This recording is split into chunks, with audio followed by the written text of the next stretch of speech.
Pernah nggak kamu nanya sesuatu ke AI, tapi jawabannya itu-itu aja, datar dan seolah ngambang? Kayak ada sesuatu yang disembunyikan? Di zaman di mana informasi seharusnya bebas dan mudah diakses, ada paradoks yang makin terasa nyata.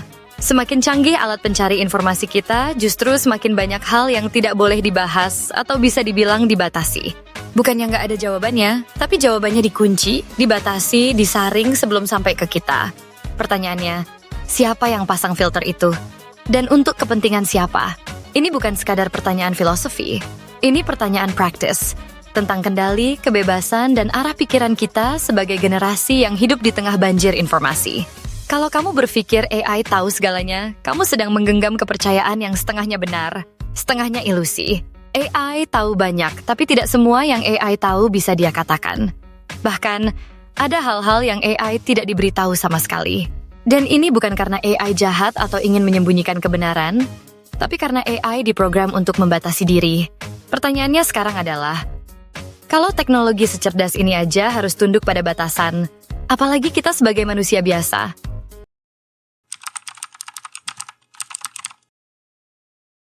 Dari video inti, kita akan bicara dari akar sampai ranting. Kita gali realitas yang sering kita abaikan karena terlalu sibuk dengan ilusi kebebasan digital. Kita akan bahas 3 hal besar. Pertama, tentang batas pengetahuan AI. Apa saja yang AI tahu dan tidak boleh tahu. Kedua, siapa yang mengatur batasan ini dan kepentingan apa yang mereka bawa. Ketiga, dampaknya bagi kita, pengguna biasa yang ingin belajar, bertanya, dan berkembang tapi tanpa sadar sedang diarahkan oleh sistem yang lebih besar. Topik ini bukan cuma soal AI. Ini soal bagaimana arus informasi sekarang lebih dikontrol daripada yang kita kira. Dulu, kita hidup di zaman buku, di mana sensor itu kasat mata, halaman disobek, tulisan diblokir. Sekarang, sensor itu digital, tak terlihat, dan jauh lebih canggih. Kita merasa bebas, padahal sebenarnya sedang dijaga agar tidak melenceng terlalu jauh. Nah, melenceng dari siapa dan kenapa? Itu yang akan kita bahas satu persatu.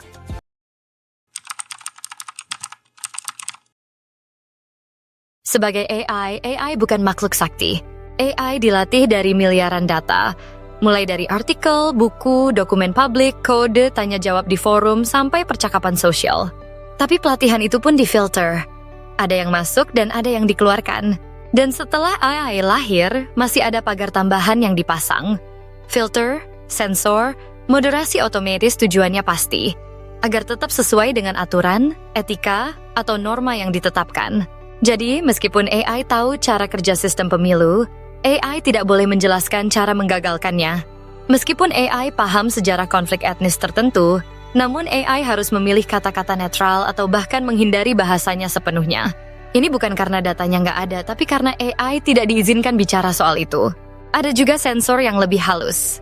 Misalnya, kamu tanya soal elit global atau organisasi rahasia. Kadang jawaban AI bisa terdengar ngambang, penuh disclaimer, atau malah berubah topik. Bukan karena AI tidak tahu, tapi karena sistem di belakang otomatis menghindari topik yang dianggap konspiratif atau berpotensi membahayakan persepsi publik. Yang lebih menarik lagi, kadang AI-nya sendiri nggak sadar sedang disensor. Seolah ada lubang kosong dalam di otak AI yang nggak bisa AI itu sendiri jelaskan. Ini bikin pertanyaannya jadi makin mengerikan. Sejauh apa kontrol terhadap pengetahuan itu bekerja, bahkan dalam kecerdasan buatan?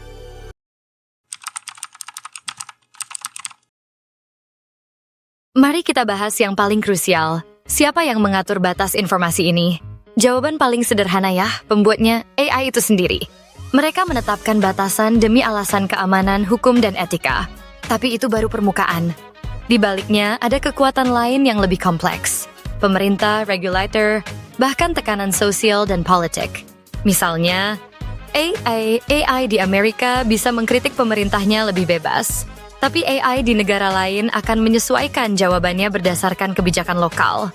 Hasilnya, satu pertanyaan yang sama bisa menghasilkan jawaban yang berbeda tergantung siapa yang bertanya dan dari mana. Dan jangan lupakan perusahaan-perusahaan raksasa di belakang layar. Google, Meta, X, Twitter, ByteDance. Mereka bukan sekadar penyedia layanan, tapi juga penjaga gerbang informasi. Algoritma mereka menentukan konten mana yang muncul duluan, mana yang tenggelam. Dan keputusan itu bukan netral. Ada kepentingan bisnis, ideologi, bahkan tekanan politik di baliknya. Jadi kalau kamu merasa informasi di internet semakin bias, terpolarisasi, atau membingungkan, itu bukan kebetulan, itu desain.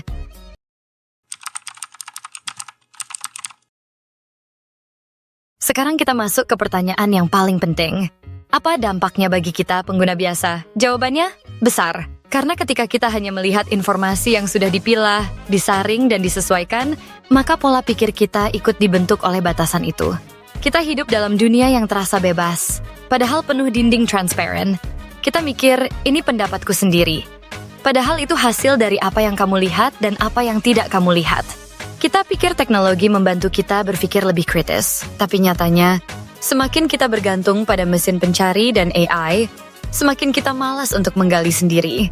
Dan saat AI-nya sendiri sudah dibatasi, hasil pencarian kita cuma muter-muter di lingkaran yang disetujui. Ini seperti baca buku, tapi halamannya banyak yang disobek. Dan karena kita nggak tahu bahwa halaman itu hilang, kita pikir ceritanya memang cuma sampai situ. Padahal ada banyak bab yang tidak pernah kita lihat. Dan mungkin tidak pernah kita tahu. Jadi, kalau kamu ngerasa ada yang janggal waktu cari jawaban, mungkin memang ada yang dikunci dan bukan cuma oleh AI, tapi oleh sistem yang lebih besar. Hukum, regulasi, algoritma, kepentingan politik, bahkan tekanan ekonomi. Ini bukan berarti kita harus paranoid. Tapi kita harus lebih sadar, lebih kritis, dan lebih reflektif terhadap apa yang kita baca, dengar, dan percayai. AI akan terus jadi teman diskusimu. Tapi jangan pernah anggap AI sebagai satu-satunya sumber kebenaran.